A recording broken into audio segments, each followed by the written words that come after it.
नमस्कार मित्रांनो, विनोद ही तुटेना या मालिकेचा आपल्याला जबरदस्त एपिसोड बघायला मिळाला. कारण आजच्या एपिसोडमध्ये अर्पिताला खूप मोठी शिक्षा भोगायला लागली तिच्या कर्मांची. आजच्या एपिसोडमध्ये आपण पाहिलं कशा पद्धतीने स्वानंदीने अर्पिताचा सगळा पर्दाफाश केला.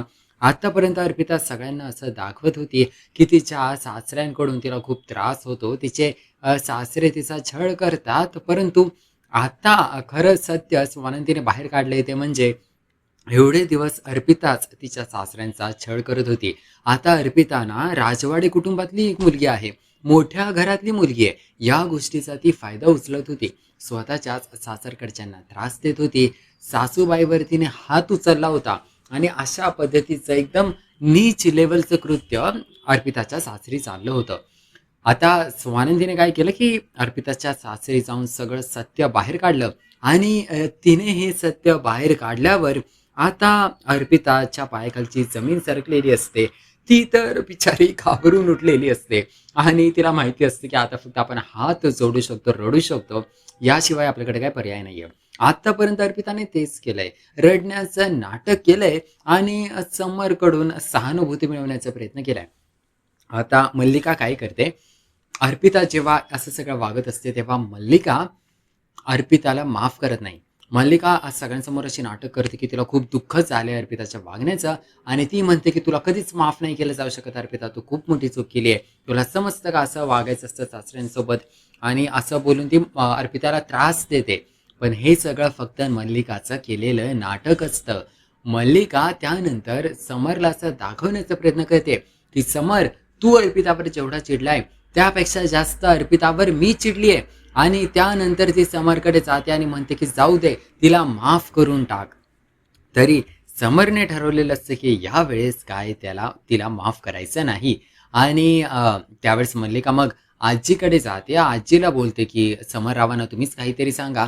तर आजी म्हणते की हे बघ, आपण आतापर्यंत एवढ्या वेळा अर्पिताला माफ केलेलं आहे आणि ती काही सुधारलेली दिसत नाहीये. यामुळे आपला पिंट्या पिंट्या म्हणजे समरराव जो काही निर्णय घेतील तो निर्णय मला मान्य असेल, असं सरळ आजी बोलून मोकळी होते.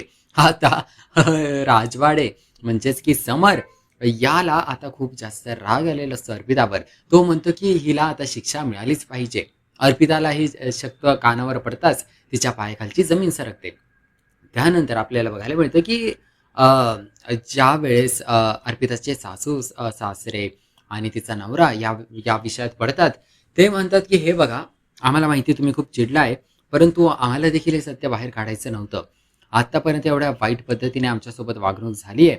आम्ही या गोष्टींना खरं तर बाहेर कधी काढणारच नव्हतो. पण आमच्या घरी जेव्हा स्वानंदी आली, तेव्हा आम्हाला सगळं खरं बोलावं लागलं. हे ऐकताच त्यावेळेस अर्पिताला आता खूप जास्त राग आलेला असतो स्वानंदीचा. कारण स्वानंदीने सगळं सत्य बाहेर काढलेलं आहे. ती अर्पिताच्या घरी गेली, सासरी गेली आणि सगळं सत्य त्या सासरबुवांकडून वधवून घेतलेलं असतं.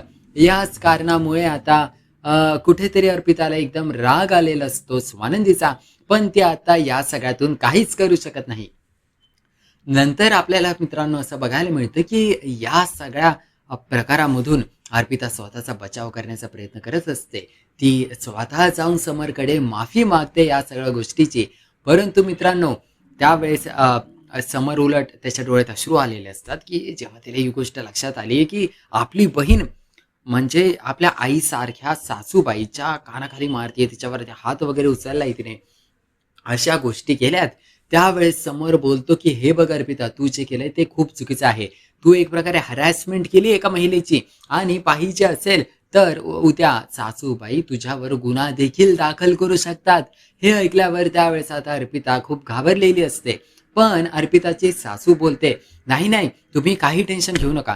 हे बघा, अर्पिता आम्हाला आमच्या मुलीसारखी आहे, त्यामुळे आम्ही काही तिच्यावर पोलीस कंप्लेंट वगैरे नाही करणार आहोत. आम्ही असा विचार देखील नाही करणार. आमची फक्त एवढीच इच्छा आहे, आमच्या अर्पिताने पुन्हा आमच्या घरी यावं. आम्ही तिला लेकीसारखं जपू, छान जपू आणि आपण सगळं काही नीट करून टाकूया. हे ऐकल्यावर आता समरचे अश्रू अजून वाहायला लागतात. तो म्हणतो, किती चांगली लोक भेटले ते अर्पिता तुला. एवढ्या चांगल्या लोकांसोबत, म्हणजे एखाद्या नॉर्मल माणसासोबत वाईट झालं तरी आपण समजू शकतो, पण एकदम चांगल्या हृदयाच्या माणसासोबत जेव्हा वाईट होतं तेव्हा आपल्याला अजून वाईट वाटतं. समरला याच कारणामुळे वाईट वाटत असतं, की अर्पिताचे सासू-सासरे किती चांगले आहेत म्हणजे. म्हणजे त्यांच्या हातात चान्स आहे, की आपल्या सुनेने आपल्याला एवढं छळलंय. आपण या गोष्टीवरून सोल्युशन काढू शकतो, तिला धडा शिकवू शकतो, शिक्षा देऊ शकतो. पण नाही, ते तर सगळं स्वीकारायला तयार आहेत. आणि याच कारणामुळे समर असं म्हणतो, की जरी तिच्या सासऱ्यांनी माफ केलेलं असलं तिला, तरी मी तिला एक भाऊ म्हणून माफ करणार नाहीये. कारण ही माझी जबाबदारी आहे, की माझ्या घरातली मुलगी अशा पद्धतीने वागली नाही पाहिजे. आणि त्यामुळे जरी तिला आपण पोलिसात नाही दिलं, तरी तिला शिक्षा ही दिलीच पाहिजे आपण. आणि त्याच कारणामुळे समरचं हे बोलणं ऐकल्यावर मल्लिका आणि अर्पिताच्या पायाखालची जमीनच सरकते. ते म्हणतात, "अरे, आता सासऱ्यांनी माफ केले, तू का असं मध्ये पडतोय समर?" समर म्हणतो, अर्पिताला कारण या तिच्या केलेल्या चुकीची जाणीव नाहीये. ती अजूनही बघा फक्त बघती अशी वरडोळे करून, परंतु माफी मागण्याचा तिने प्रयत्न देखील केला नाही तिच्या सासऱ्यांकडे. ती आता अर्पिता समरला घाबरते, त्यामुळे ती समरकडे माफी मागतीये. पण सासऱ्यांकडे ती काहीच बोलत नाहीये. कारण आतापर्यंत ती अशी वागत होती, की ती मोठ्या घराची सून आहे. वाटेल तेव्हा माहेरी येणार, वाटेल तेव्हा सासरी जाणार आणि सासऱ्यांना जाऊन छळणार. पण आता राजवाडे म्हणजे समर असं म्हणतो, की "अर्पिता बास झालं जे काही केलं तू आता. आता जाऊन सासू-सासऱ्यांची माफी माग." आणि त्यांच्या पायावर डोकं टेकून माफी मागायची.